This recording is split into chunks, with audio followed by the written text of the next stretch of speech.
So in this video, I'm going to show you how to count the number of blank or empty cell in the data range or column.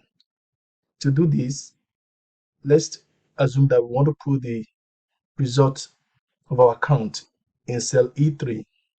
So we start by typing in equal to. Then let's start by typing count. Then you can see the formula we want is the count blank. So double click on that, then select the customer name range from B2 to B35. Then close the bracket.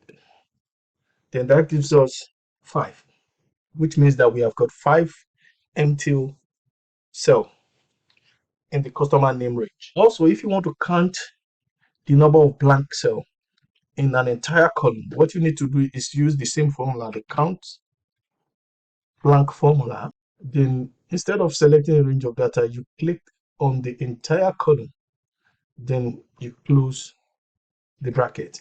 Thank you for watching.